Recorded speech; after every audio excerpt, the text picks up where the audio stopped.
Welcome to Operation Retirement Readiness, where Amy and Mike, two certified financial planners, talk about how military members can prepare for transition and how veterans can prepare for ultimate retirement.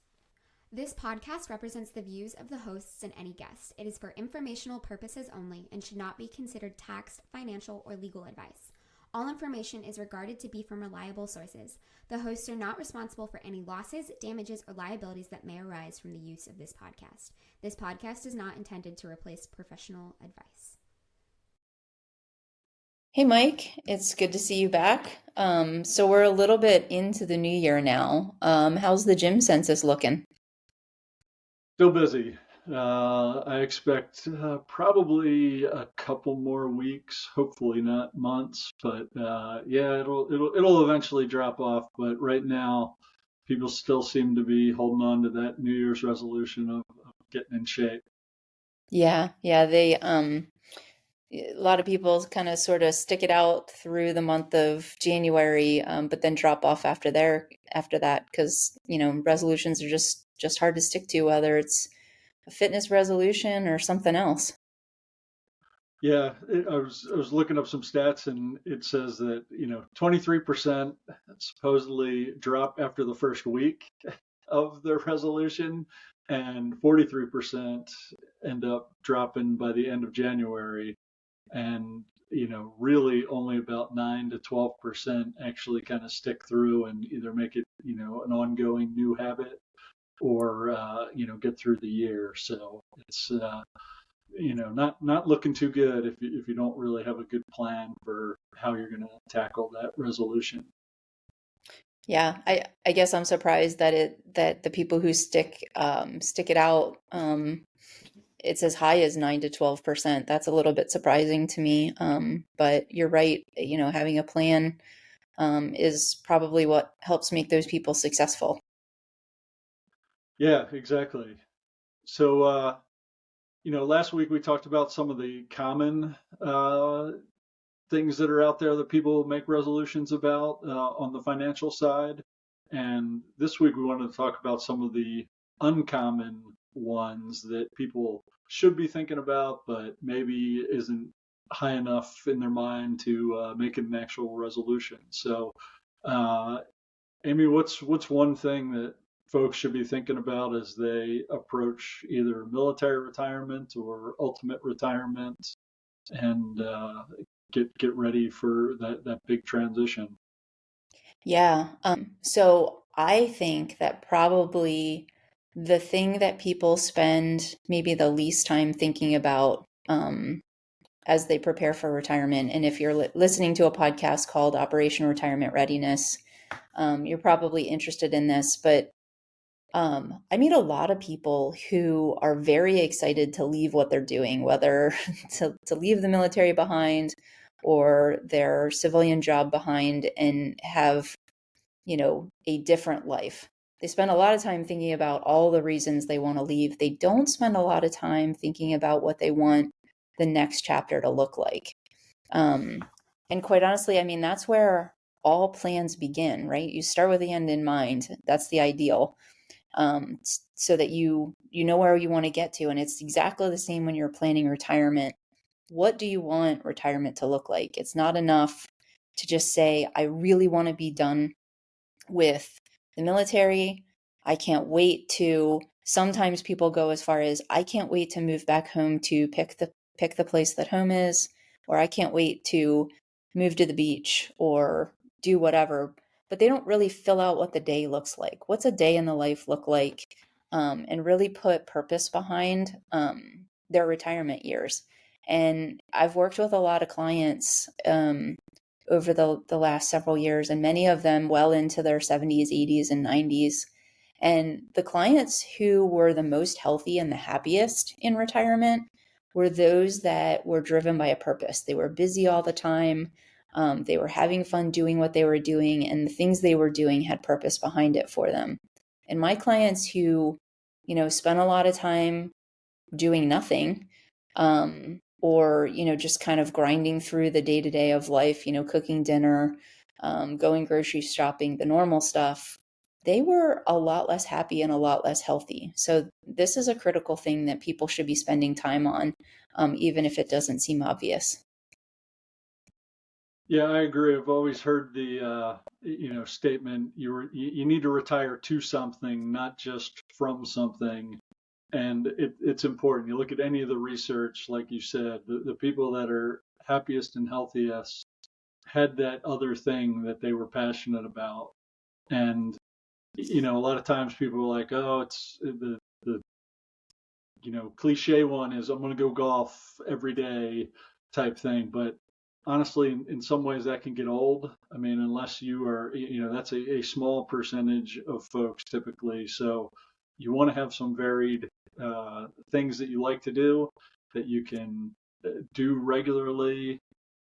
Having friends and that support network is incredibly important as you make either of these transitions, because yeah, it can be difficult, especially if you've done something for 20 plus, or if you were civilian 30, 35 plus years and cut it off cold turkey. That can be hard. So yeah, having that, thinking about it, and maybe even trying a dry run of some type.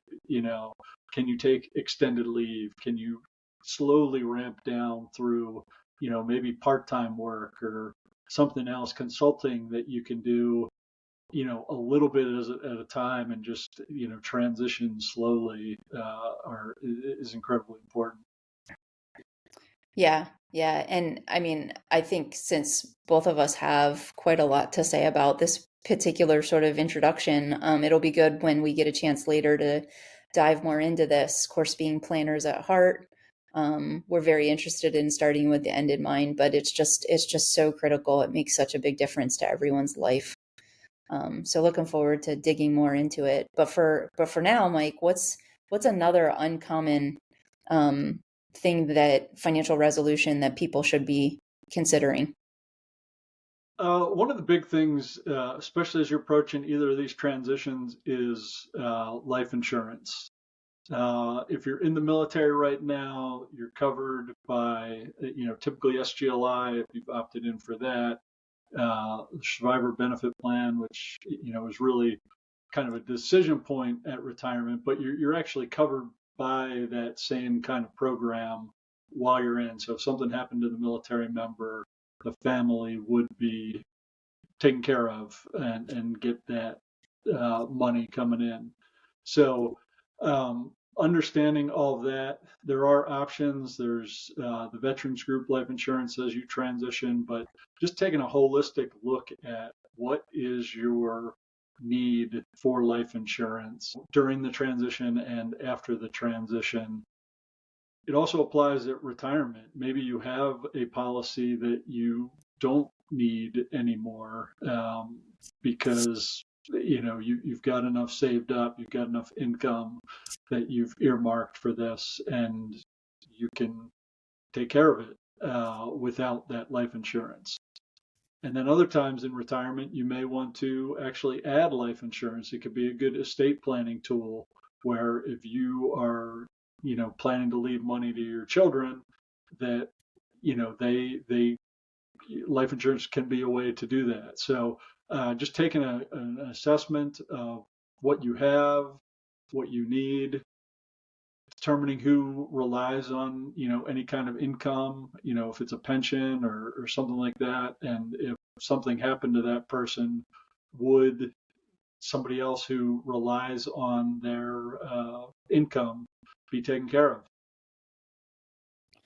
Yeah, I mean it's a hard topic to think about. So I think sometimes people try to avoid it. It's also insurance tends to be one of those things that's a little bit mystical and hard to understand sometimes. There's different products out there and hard to understand which is better, and then you've got, people driven by different motivations in talking about those products. So it's hard to know who to trust and what advice to trust. So I think sometimes this one gets overlooked because it might fall into the too hard to do category. Um, Exactly. and, and along those lines, one of the other resolutions that's sort of uncommon financial resolutions that people should be thinking about is along the same lines. You mentioned it, estate planning.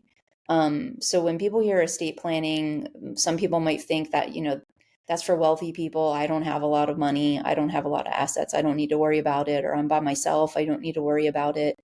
But the fact of the matter is, just like if you were, on active duty or in the reserves and you were preparing for deployment, you had to go to JAG, you had to get a will. And there's a reason for that. It's because it helps your loved ones out. It's not for you, it's for your loved ones. It helps your loved ones out in making things a little bit more clear on what you wanted to have happen, and can make the process faster and smoother for your loved ones. So as you transition into retirement, it's key to remember that, wills are governed at the state level. They're not federal. So if you move from one state to another state, there might be a reason that you need to update your will so that it takes into account state-specific considerations for where you move to.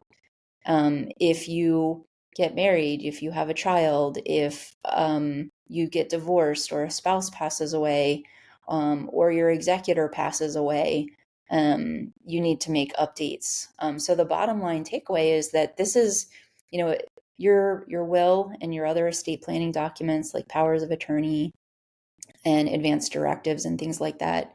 They're not set it and forget it.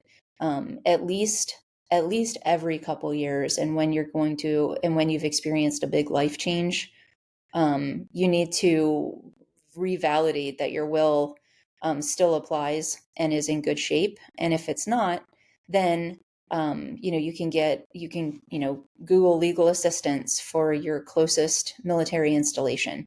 So if you're retiring with a pension, you're still entitled to use military legal assistance office to help get your will together. In certain situations, the legal assistance office may not be equipped to handle your needs. They will let you know, and then maybe even be able to provide you with at least the type of estate planning attorney that you would be looking for out in the private sector.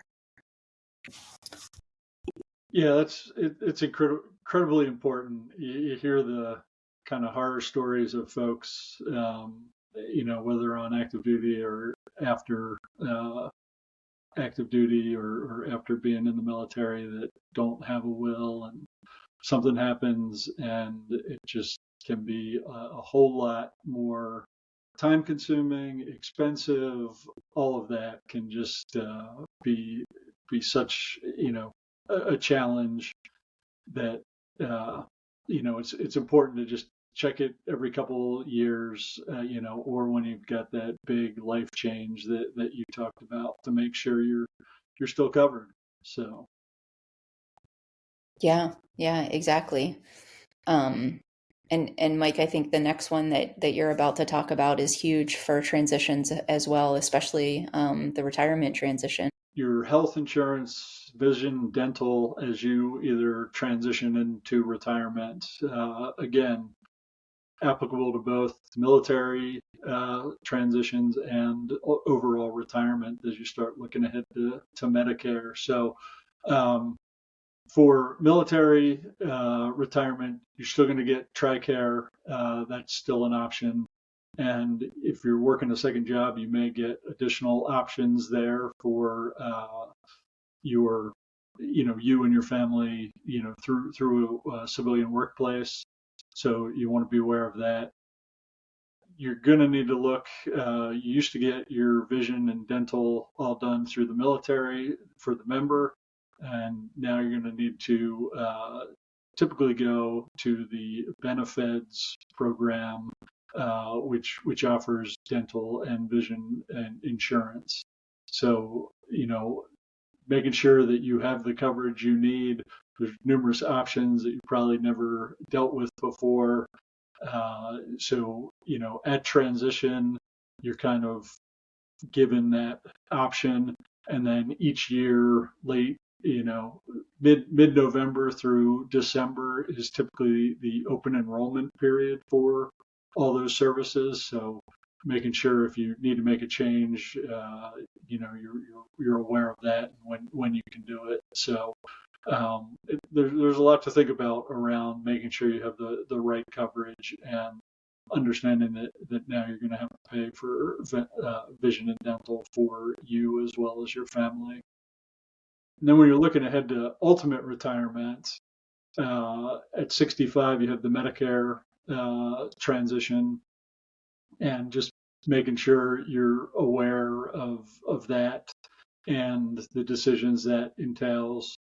Now, if you're military retiree, you'll have TRICARE for life at that point. So that's kind of a supplement to Medicare. You still need to enroll in Medicare, but TRICARE for life will cover some of the additional expenses that Medicare doesn't. So making sure you're aware of that.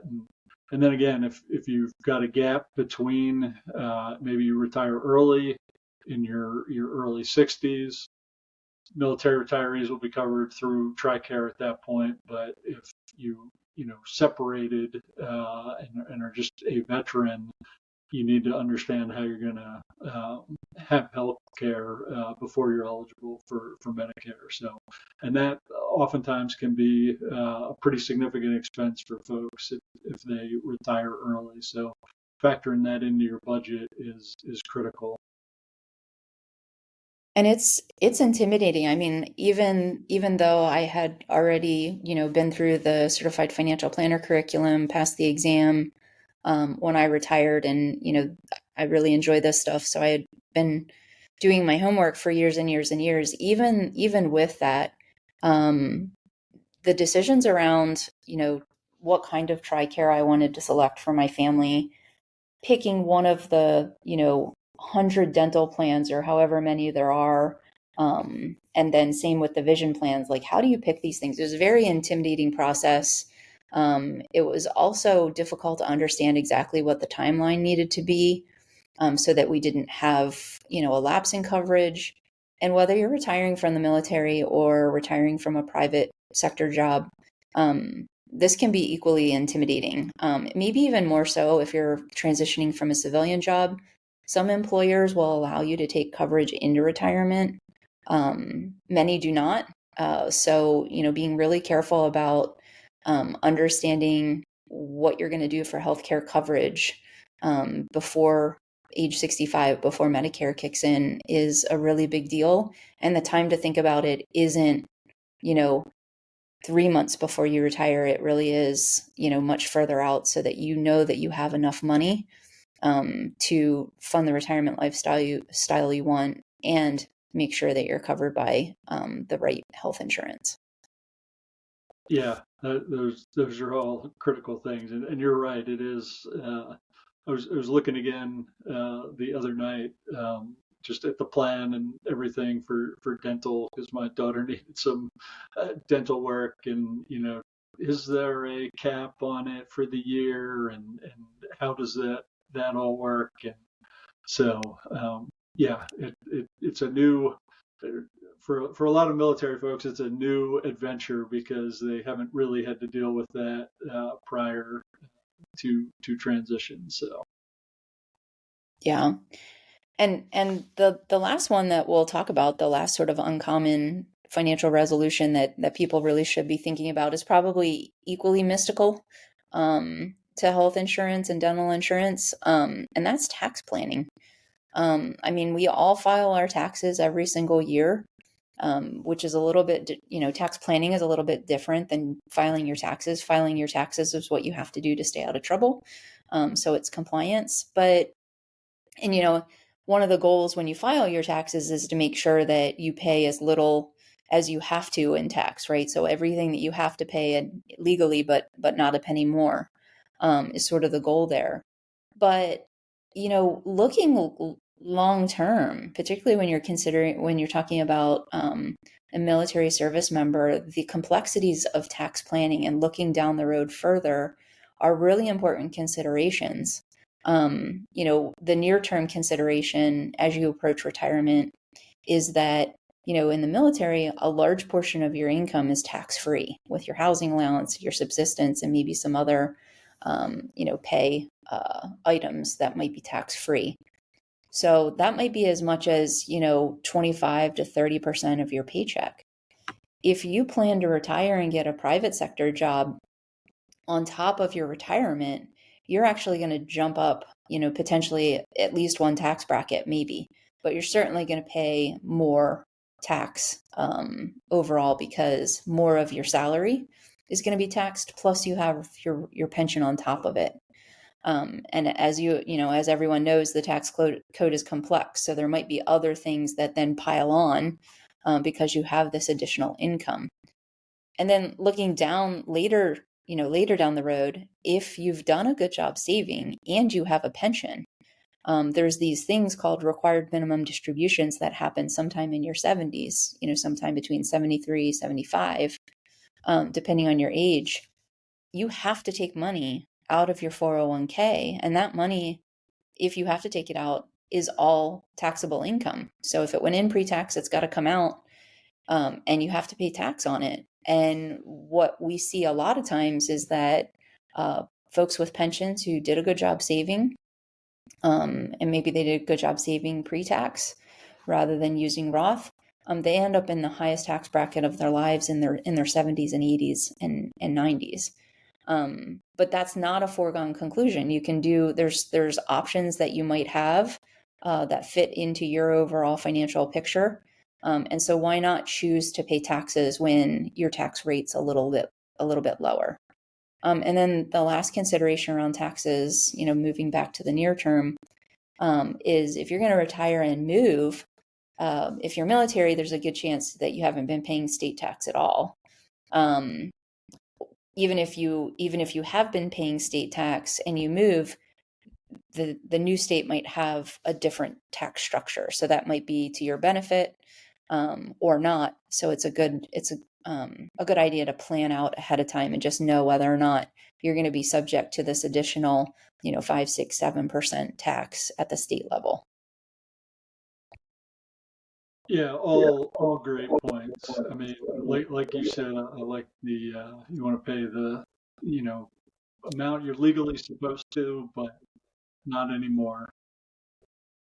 And that can be tough, but planning is what's critical, because sometimes people are like, no, I just want to pay the minimum amount this year, and that can be a suboptimal strategy, because you're taking money that you could have used the tax brackets, like you said, to maximum effectiveness, maybe paid a little more in the near term, or deferred in the near term, and then pay it in the future because you think your income will be lower. So having that plan can save you thousands. I mean, if you look at it, after the military, if you got that second job and the retirement income, you're gonna be, like you said, earning a lot more, and understanding how to best do that is critically important, because I mean, you can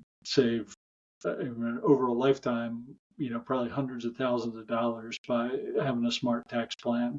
So yeah, it's one of the things that I really like to focus on with clients, and making sure they understand that, yeah, we may pay more now, or we may decide, yeah, we're going to pay the taxes later, but having that plan and understanding is critical.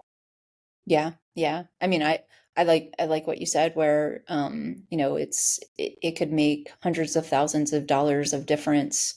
And that's why you spend time with, so much time on it with your clients. And I agree. I actually think that tax planning is, probably, if not number one, then definitely, number two, uh, thing that impacts plans. So taxes are just such a big part of everything. So it deserves quite a bit of attention. Yeah, completely agree. So this has been great. We've now, over 2 shows, kind of knocked out 10 big financial resolutions that people either commonly think about, or maybe don't think about, but should. So I think now we're going to just maybe do some deeper dives into some of these topics, and talk about really how you go about implementing them, what tools and tricks you can use to stay on track and make sure you actually can achieve that resolution. So I think next week or the next podcast is going to be about savings, which is incredibly important for both a military transition or a retirement, full retirement transition, and making sure you have that money available to live off of when you need it. So look forward to talking about that in our next podcast, Amy. Yeah, I'm looking forward to it as well. It'll be fun to deep dive into these and especially like you said, the savings, because I know that's one of the most common ones that we hear. So I think everybody will get something good out of that. Great. We'll see you next time. We'll see you next time. Thanks, Mike. Take care. Okay.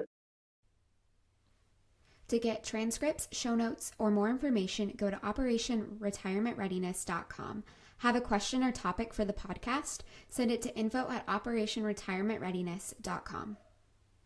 Find out more about Amy and Mike at their websites. Mike is the founder of Next Mission Financial Planning, LLC. He retired from the U.S. Air Force and has worked in the financial services sector since 2021. He is a certified financial planner, chartered financial consultant, and a certified college financial consultant. You can find out more about Mike at nextmissionfinancialplanning.com. Amy is the founder of Instar Financial Planning, LLC. She is retired from the U.S. Army and has worked in the financial services sector since 2019. She's a certified financial planner, a chartered federal employee benefits counselor, and a chartered retirement planning counselor. You can find out more about Amy at instarfp.com.